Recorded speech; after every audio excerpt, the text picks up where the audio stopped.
Hi there guys, I'm Nikhil from GreedyTech, and in this video, I'll be showing you the best features of the Oppo F19s. By the way, I've already posted a dedicated video for the tips and tricks section where I've talked about many things which I won't be covering in this video. So definitely check out that video as well, link will be in the description. Now with that said, the most highlighting feature about this phone would be its overall form factor. Well, this phone has a pretty good form factor. It fits pretty comfortably in the hand. It has a thickness of 7.95 mm and weighs just 175 grams, and that too with a 5000 mAh battery. So its overall form factor looks are definitely its biggest selling point. Next best thing about this phone would be its display. This phone comes with a 6.43-inch AMOLED display with a punch hole design with 800 nits of peak brightness with 90.8% screen to body ratio. It's an AMOLED display. There really isn't anything bad to talk about it. It's the best that you can get. Next best thing about this phone would be its charging speeds. This phone actually supports 50 watts flash charging. Well, it only comes with a 33 watt flash charger inside the box, but you can use a 50 watts flash charger as well, and the charging speeds are really impressive. With a stock charger, you can get up to 80% of charge under 30 minutes, which is definitely impressive as it has a 5000 mAh battery. Next best thing about this phone would be its cameras. On the rear, it has a triple camera setup with a 48 megapixel primary camera, and for selfies, we get a 16 megapixel camera with f2.4 aperture. These are some sample shots.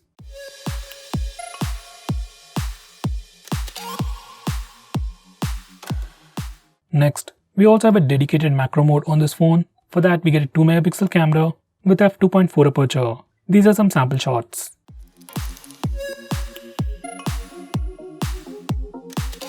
Next best thing about this phone would be its performance. This phone sports a Snapdragon 662 processor with Adreno 610 GPU with 6GB of LPDDR4X RAM and 128GB of storage. These are the benchmark scores. Now purely in terms of performance, 662 isn't that impressive, but for people who want a Snapdragon processor, it's definitely a good thing.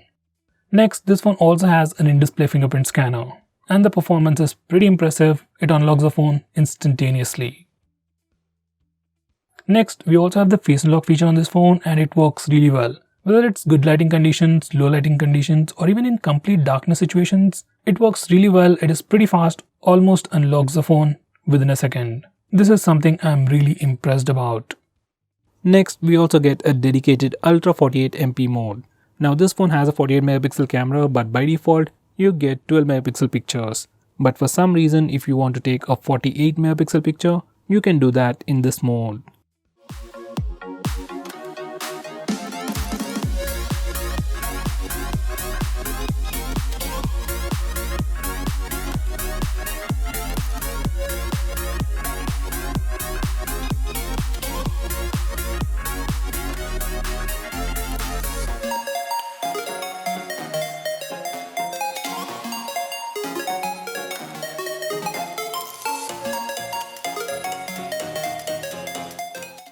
Next, we have some new color filters for the night mode, and here's a quick preview.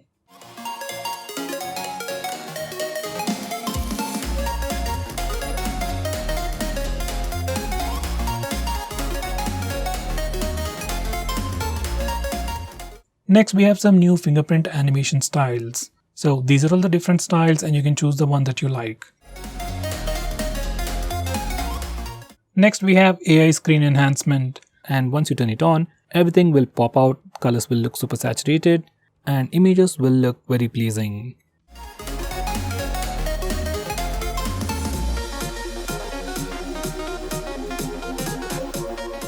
Next, we have portrait mode for both the front and rear cameras. Now this isn't a very big feature, it's been around for many years, so I won't talk about much. These are some sample shots.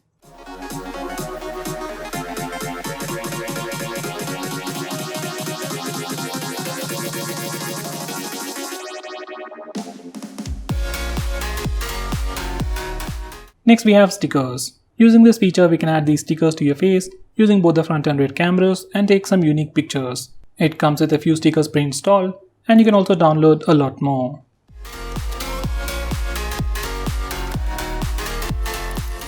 Next, we also have a dedicated face beauty mode. Now this brings in a lot of cool features like it can smoothen your skin, make your face thinner and even smaller, and do all sorts of crazy stuff.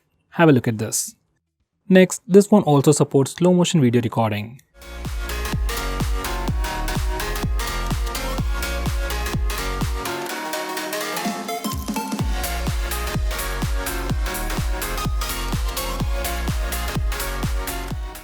Next, this phone has electronic image stabilization for both the front and rear camera video recording. This applies only at 1080p. And here's a quick sample.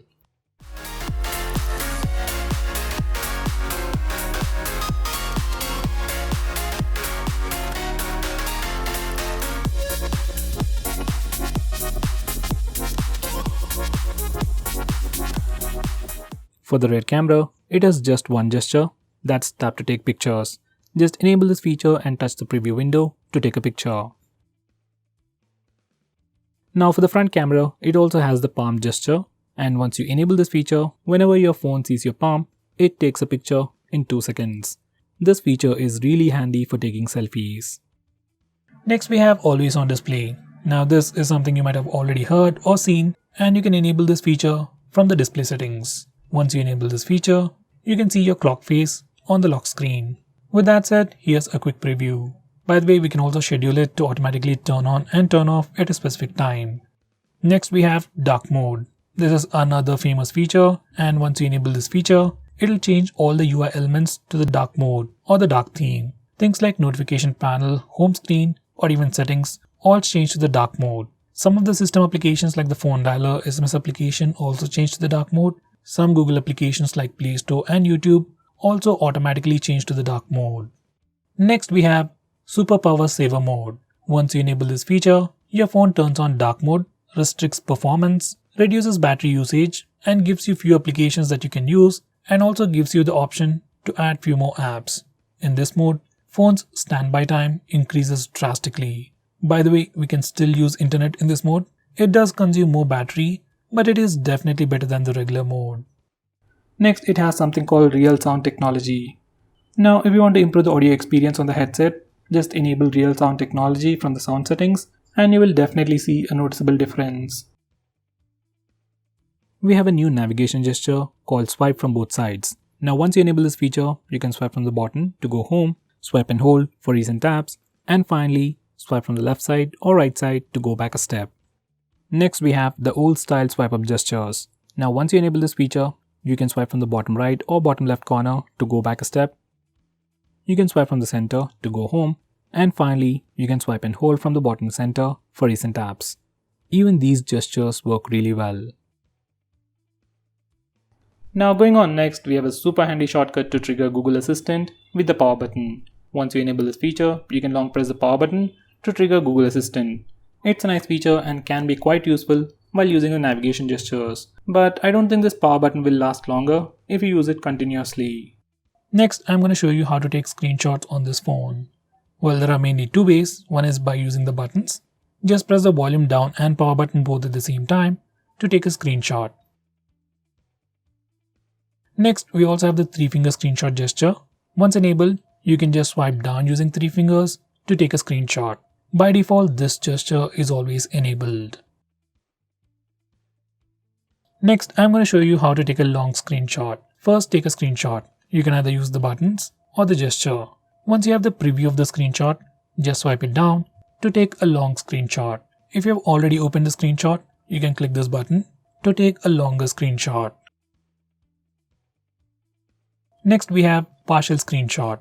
For this feature, we are going to use that 3-finger screenshot gesture in a different way. Once you enable this feature, you can just touch and hold the screen to take a partial screenshot.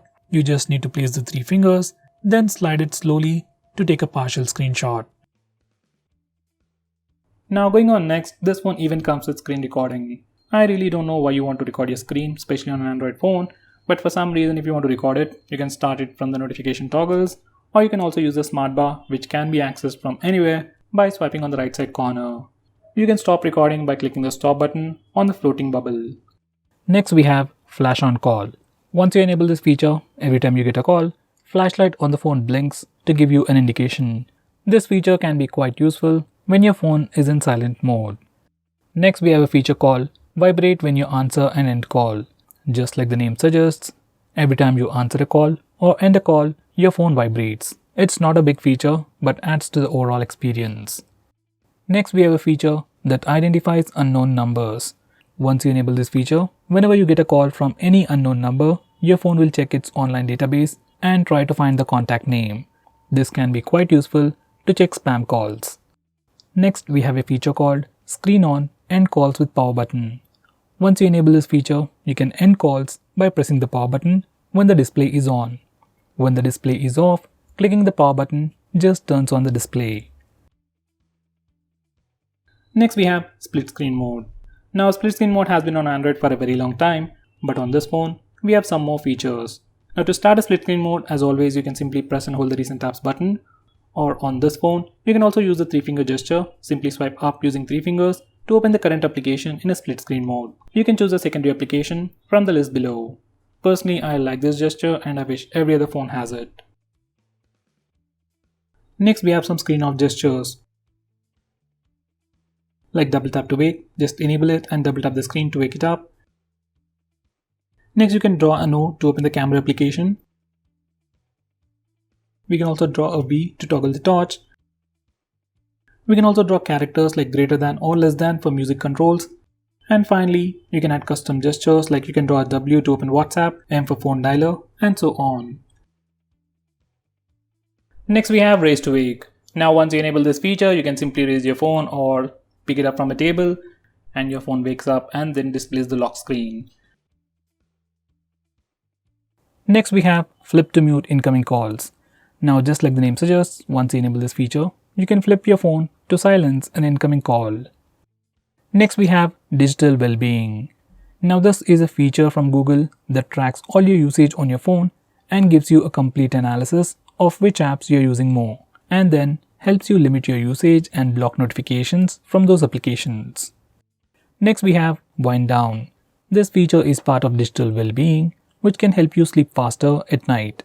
Using this feature, you can schedule your phone to turn on grayscale mode and do not disturb mode automatically at a specific time. Next, we have a feature called low brightness flicker-free eye care. Now, this feature is available in very few phones that will help you protect your eyes in low lighting conditions. Now, going on next, this phone has a very unique feature called Smart Sidebar. It is enabled by default and this is how it looks like. You have some quick shortcuts, quick actions and some quick applications. You can access it from anywhere. Even while watching videos or playing games in full screen mode, you can swipe near the notch area to bring it up. From here, you can quickly launch applications, take a screenshot, record the screen, block banner notifications, and finally open few applications in a floating window. Next, we have Assist to Ball. Now, just in case if navigation gestures are not really your thing, but you still want a much more immersive experience, you can enable Assist to Ball. Once you enable this feature, you'll see a floating bubble that can do multiple actions. Now, first you need to select the operation mode. You have gestures and tap mode. I'll go with gestures. Now you can tap once to go back, double tap for multitasking, and touch and hold to go home. If you select tap, once you click it, you just get additional options, just like the iPhones and iPads. Now this is another way to interact with your phone and gives you a much more immersive experience. Next, we have Night Shield. Now once you enable this feature, it puts a warm tint on the screen and thereby filters the blue light. According to research, blue light emitted by our displays affects sleep at night. So to prevent that, we have this Night Shield mode, and you can enable it manually or schedule it to automatically turn on or turn off at a specific time. Next, we have Startup Manager. Now, just like the name suggests, it's a feature that allows you to stop applications from auto starting in the background. Now, most of these applications automatically start in the background and then drain your battery life. And for the most part, just applications like maybe Instagram or WhatsApp needs to be allowed to auto start. So you can disable auto start permission for all these applications and further improve the battery life. Next, we have an app lock built into the system. And unlike most phones, we can unlock locked applications either by using the password or the fingerprint scanner, and even by using the face unlock feature. So if you're already using face unlock feature on your phone, most of the time you won't even see the lock screen. Now, because of this one particular feature, you can lock any application you want and you won't be inconvenienced in any way. Next, we have Clone Apps, which is a feature that allows you to use two instances of the same application. Like you can have two WhatsApp accounts, two Facebook accounts, and two Instagram accounts on the same phone. This is definitely a very handy feature, but it is still limited to only very few applications. Let's say if I want to use 2 Paytm accounts on the same phone, we can't do that. Next we have Game Space. Now this feature or application just tries to improve your gaming experience and gives you a lot more cool features. Now once you add all your games to this Game Space and then open that game, your phone will divert all the resources to improve your gaming experience. It means faster game load speeds, better visuals, and more than that, it gives you the option for Do Not Disturb mode, where you won't be interrupted with annoying notification sounds or visual disturbances like banner notifications.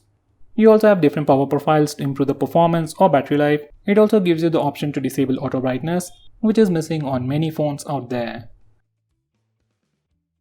Next we have Private Safe. Now this feature is more like an application or like a vault where you can hide all kinds of files. Just like the app lock, we can have a completely different password from your lock screen and we can unlock it using your fingerprint or your facial data. Personally, I suggest you to use Gallery Vault. Next we have Automatic On-Off. Now this is another weird name for schedule power on and power off, and using these settings, we can automatically turn on and turn off your phone at a specific time. Next we have Kid Space. If your kid is troubling you about your phone, he wants to play some games, or maybe sometimes he accidentally purchases stuff, Kid Space can be quite useful for you. Once you configure this Kid Space, your kid will be able to only use specific applications that you choose, and he will be able to use your phone only for a specific amount of time. Once again, it's a nice feature, but if your kid already knows your password, it's completely useless. So guys, those were all the best features. If I missed out on anything important, do let me know by commenting below this video, and make sure you check out my video on tips and tricks section. Link will be in the description. Now, if you're planning to buy this phone, please use the link in the description. It always helps the channel, and if you want us to make any specific video, tweet out to us with the hashtag AskGreedyTech on Twitter, and I'll try to make it as soon as possible. I'm Nikhil from GreedyTech signing off. Have a nice day.